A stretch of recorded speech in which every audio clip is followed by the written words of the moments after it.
నమస్తే న్యూస్ 24 తెలుగుకి స్వాగతం. వార్తల్లోని ముఖ్యాంశాలు ఇప్పుడు చూద్దాం.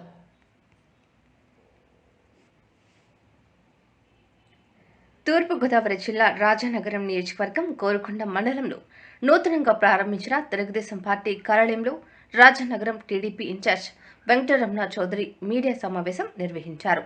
రాబోయే రోజుల్లో టీడీపీ జనసేన పార్టీలు కలిసి తలపెట్టిపోయే కార్యాచరణను మీడియా ముఖంగా తెలిపారు. ఇరు పార్టీలు ఒకరోజు సమావేశమై ఒక నిర్ణయం మీద కట్టుబడి ఎలా ముందుకు వెళ్లాలో అనే కార్యాచరణను కూడా ఆలోచన చేస్తామన్నారు.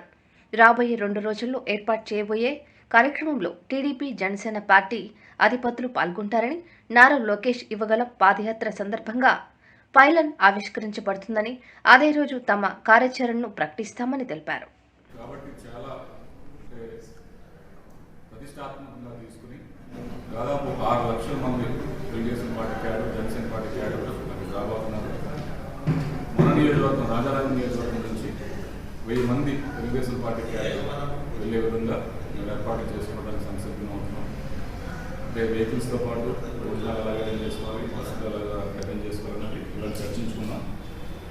అంటే పార్టీ అయితే 1000 మంది అన్నట్టుగా ఒక సూచించిన నాకు ఇంకా ఎక్కువ వచ్చే సంకేతాలు అయితే ప్రతి ఒక్కరు చెప్తున్నారు. మేము వస్తాం ముందుకు వస్తాం.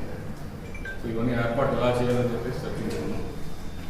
రెండవ అంశం ఏంటంటే ఇక్కడ భవిష్యత్ గ్యారంటీ అని చెప్పి తెలుగుదేశం పార్టీ తరఫున, జనసేన పార్టీ తరఫున ఇంటింటికి వెళ్ళి ప్రతి ఒక్కరికి రేపు పొద్దున్న మా ప్రభుత్వం వస్తే మీకు లబ్ధి ఏం చేయకూడదని చెప్పేసి వారికి వివరించడం జరుగుతుంది. దాదాపు 20,000 ఇళ్ళకి ఇప్పటికే చేసాం. ఇంకొక 50,000 ఇళ్ళని చేయవలసిన అవసరం ఉంది. కాబట్టి అది కూడా, ఆ కార్యక్రమం కూడా ఇంకొక 15 రోజుల్లో డిసెంబర్ 31వ తారీఖు పూర్తి చేయాలి. ప్రతి ఒక్కరు కూడా పాల్గొనాలని చెప్పేసి మేము పిలుపునప్పుడు వారంతా కూడా ప్రేరేపితమై తప్పకుండా చేస్తామని చెప్పేసి వారు కూడా కేటర్ అంతా కూడా ముందుకు రావడం. ముఖ్యంగా ఈ 2 అంశాల పైన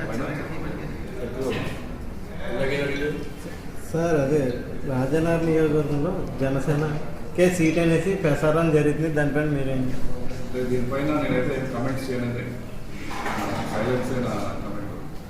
ఎందుకంటే ఇది పార్టీలు అధ్యక్షులు వారు తీసుకోవాల్సింది. దాంట్లో నేను సోషల్ మీడియాలో ఏం చెప్తున్నా, లేకపోతే పేపర్లో ఏం చెప్తున్నా, క్యారెట్ ఏం చెప్తున్నా,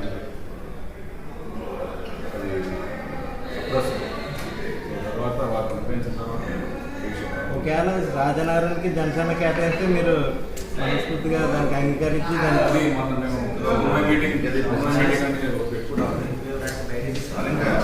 తెలుగుదేశం పార్టీ, జనసేన పార్టీ కలిపి సమన్వయ మీటింగ్ పెట్టుకుని ఎవరికి ఎవరి సీట్ ఇచ్చినా అధినాయకత్వం నిర్ణయం పైన, సో ఎవరికి ఇచ్చినా మేము సహకరించుకుంటామని చెప్పేసి చెప్తున్నారు. ఎవరికి